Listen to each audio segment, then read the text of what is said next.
Hi, I'm Shemekka Ebony with I Am Brilliant Firm, and I will be sharing with you the report of voices and themes illuminating from Asheville residents participating in the 2021 Reparation Speaker Series and Journey with the City of Asheville. They were themed by June 3rd, focusing on the past, June 10th centered the present, and June 17th centered the future.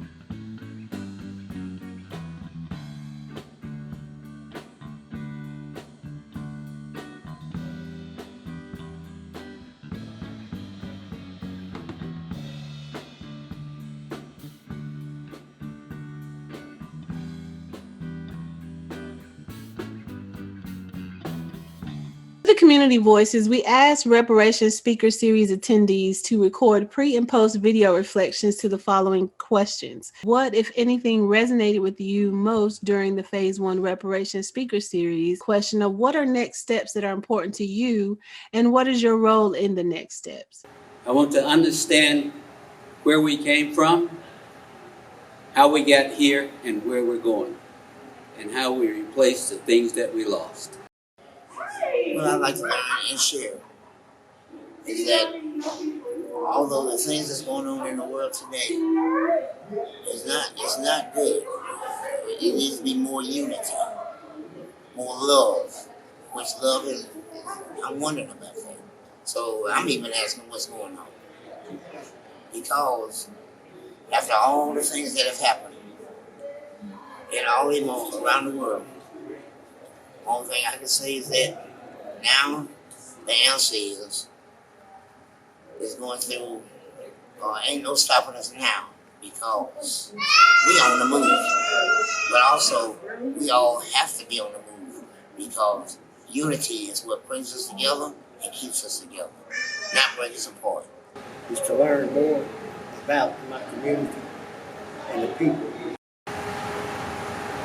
What I'd like to learn is what does reparations really mean to people here in Asheville. I've talked to a lot of black folks descended from slaves, and they often have a different definition than what Merriam-Webster may have put in his dictionary. Was some of the next steps as to what will happen next. They asked the question, one of the ladies asked the question, why was it so many minorities leaving the city of Asheville? And my take on that is that we can't afford to live in the city because it is so expensive to live here. Of course, there is a way to do it, but of course, through strategy, determination, and doing something different than what you would normally do. So it is a possibility. It's just a matter of teaching the people and the minorities as to which way to go to get to a place where you can be established and stable. There were not enough African American people here. What steps are important for me? The steps that are important is that we take this very seriously and that we have a plan. And what's said today was the same thing said 40 years ago. So I feel we don't need to have a recap of 40 years ago. We need to have a plan of what's going to happen next. And I think that we need to have more blacks involved. Go out and let our communities know, let the black churches know that we need this. And then maybe we will have a bigger crowd within our race. I believe the history that came about from the different panelists intrigued me and asked certain questions which I didn't ask at the time. One of them was my father told me that segregation ended up destroying black businesses, and his thought was if we stayed segregated, we'd still have flourishing black businesses in Asheville and other parts of the country. So my question from that, considering Tulsa, Oklahoma, and the massacre that happened with that was, if we did remain separate and equal, would we have possibly had more things occur like the Tulsa massacre or the Rosewood Massacre, where you had successful businesses in the black communities that might have been threatening to the white communities. And some of the speakers, they spoke on that, where black people could possibly be seen as a threat, which is why successful businesses and black people sometimes tarnished or destroyed. And then what steps are necessary for the next one? I definitely think that we need.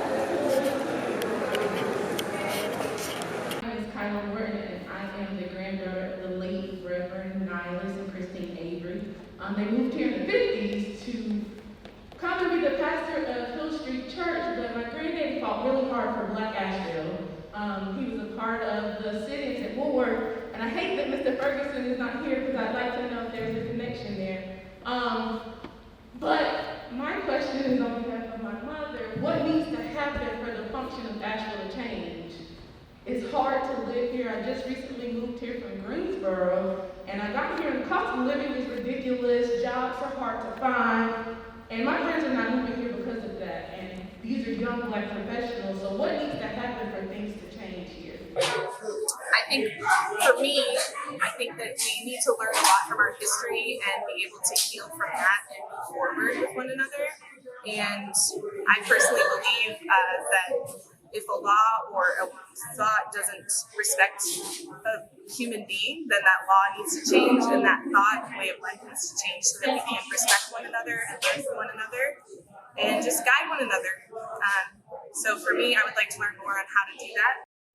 I would like to share my ability to use data to arrive at concrete solutions and viable solutions to problems, specifically economic development, problems that have perplexed and plagued the Black community here in Asheville. As a native, I've seen a lot of things come and go, and I've not seen very little utilizing rubrics, performance metrics, and data to arrive at plausible solutions. So that is what I would like to share, is my ability to do that, and also my ability to leverage funds and to make finances feasible so folks can have access to those who've been left outside the milieu of economic and social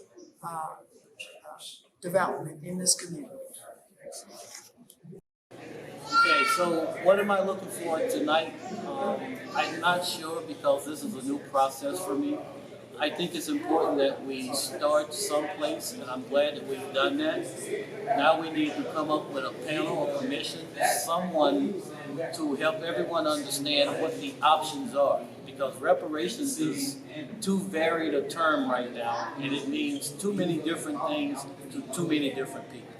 So we have to narrow it down some before we can really start talking about how to administer, how to help. One thing we can do immediately is no more white supremacy, no more systemic racism. Companies, communities, police systems, everyone has to stop looking at me other than judge me from the content of my character and not the color of my skin. I can't say it any better than that. What I want to share and what I want to learn is the same. And essentially it's how to create solutions for ourselves without relying upon the political and socioeconomic structures of other groups of people. I would like to also, just include so people can actually become more aware of this process and what's going on in the city. It's just getting involved. You never know who you may meet, who you may see, who you may run into, who you may have already met, and who are really out there being activists and really pushing through and making sure that people are being networked or connected and becoming more comfortable with just the whole reason why we are making this movement. People really need to know there are things in place that are set in place for them specifically, and that they can become and live better lives. What inspired me the most was to hear people of color expressing themselves vigorously and forcefully and being listened to and responded to. So that I'm simply saying that the communication itself was powerful, emotional, heartfelt, and very important. So very good session. Not the first one, but this kind of thing's got to go on. There needs to be a lot more white people here to hear the kinds of expressions that we heard tonight. I just want to say that I have enjoyed the activity that I just saw, reparations, and it is really inspiring to see how we can help each other in these reparations and how the city can really help us. Coming from the shallow community, we really need help, and we need people that will really come in so we don't lose our land, so that things will be different for our children. We're in a neighborhood that doesn't even have a school, and that should not have happened. So I'm hoping with reparations, we will get some of the things that a historical neighborhood like Shallow did. We need to have reparations for health and education, and also with the tax problem that we're having now. Why is it that Billboard Forest pays less taxes than the historical Afro neighborhood in Asheville does? I thank you for this opportunity. The next steps that are important to me is that we actually take action to rectify and address the policies that currently still uphold the current de facto segregation that we experience as Black people in not only Asheville but in America. So definitely rectifying the policies and creating the ones to be replaced.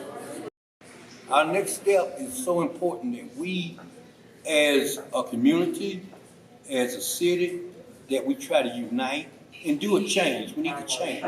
In order for that change to happen, we need to keep these conversations alive. We need to keep these the information that we have, and to build back our Black community as it was, so we can leave a legacy for our kids, our grandkids, and our great-grandkids. And the only way we can do that is to keep this restoration going time and time. And don't forget our history, don't forget what we need to do to continue to grow as a community. That's our next step. The next step is to bring people from the community, from the Black community in to these meetings. Not just Black people that stay in Asheville, but Black people that stay in the Black communities. And those communities are more than less public housing. That the people that want to get public housing because they're trapped and can't get out. That's the next step.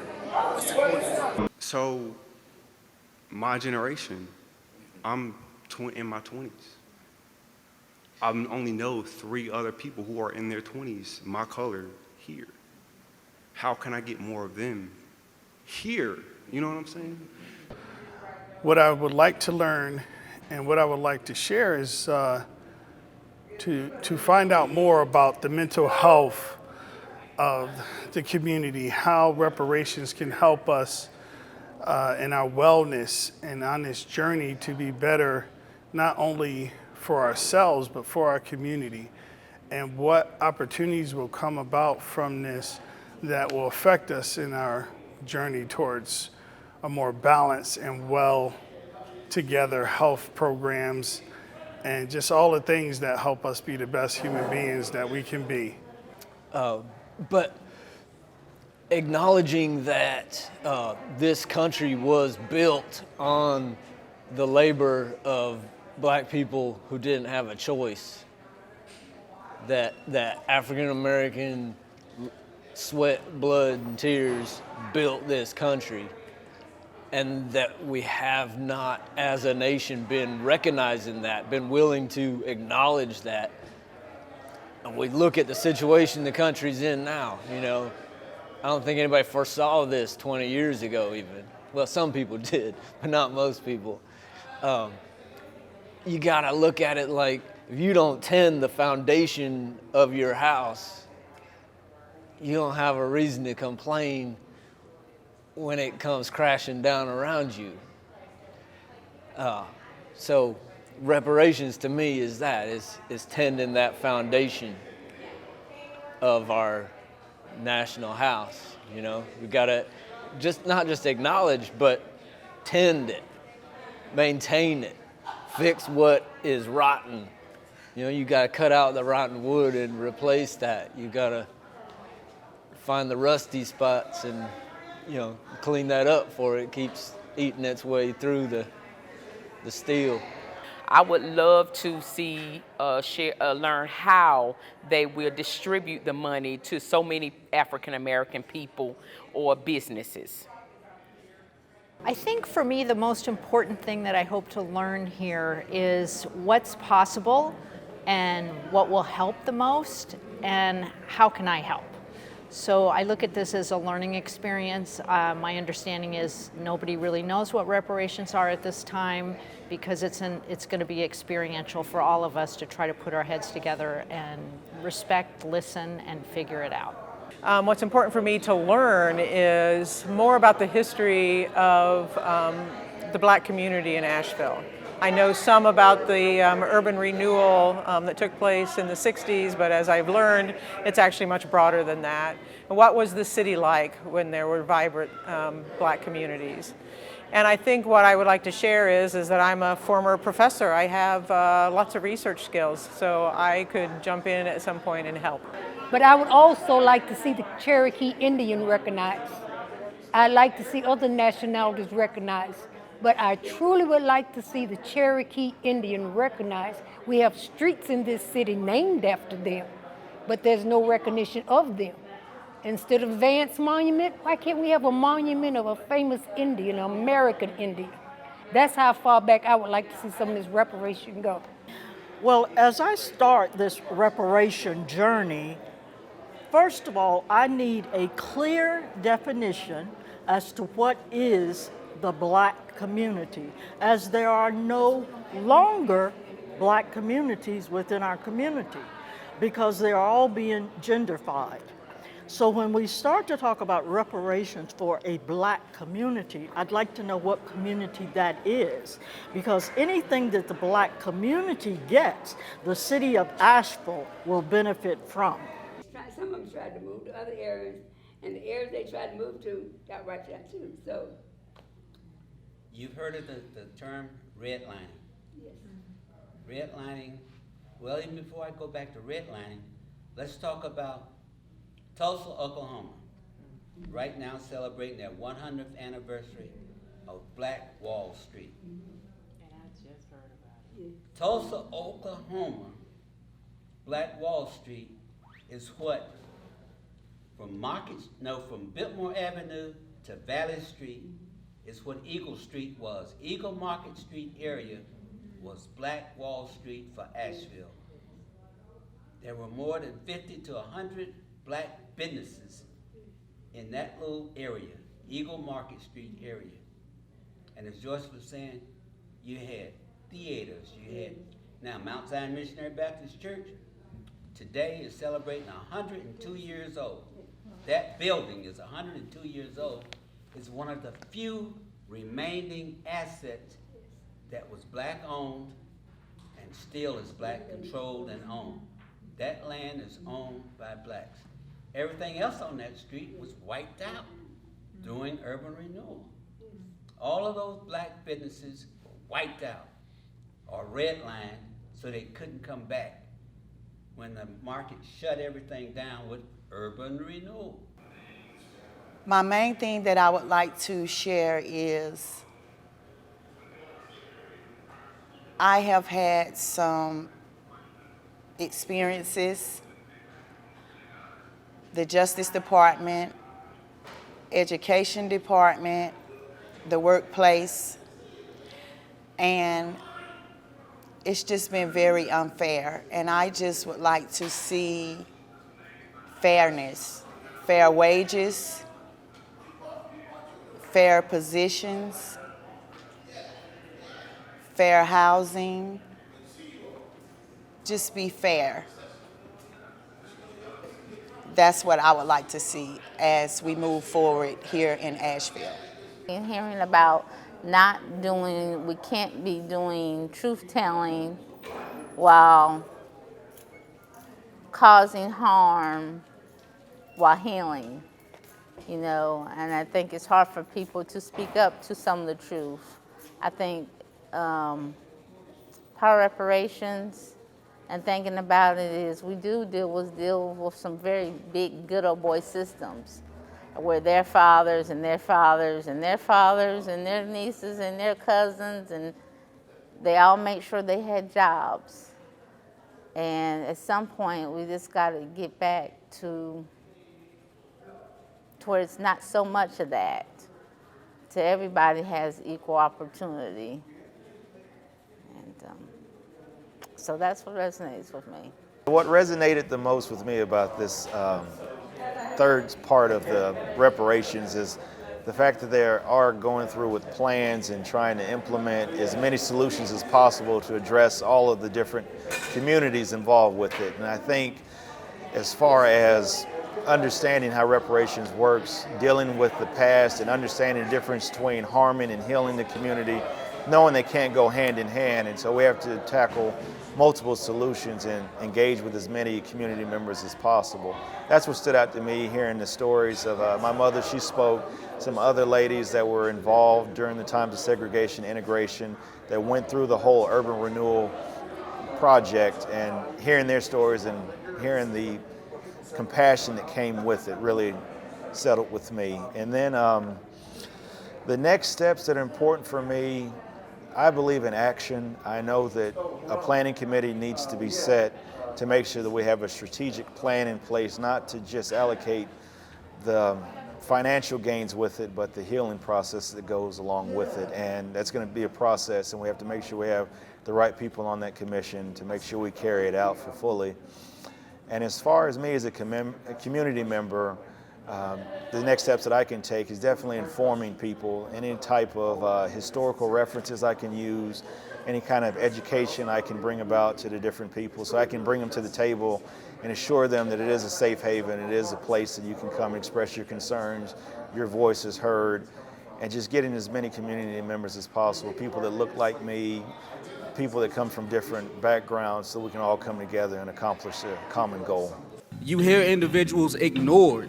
You hear individuals' livelihood threatened. You know how many people I've talked to that have said, thank you so much, this is what happened to me. And that some of these stories have been, the police have been sicked on people. You know what I'm saying? Like threatening to silence it. Look, either you're gonna shut up or we're gonna arrest you and we're gonna put you behind bars. And this is the type of environment that we're talking about when dealing with the issues and dealing with the history. Like it takes it takes a lot of courage to do this stuff, because Ms.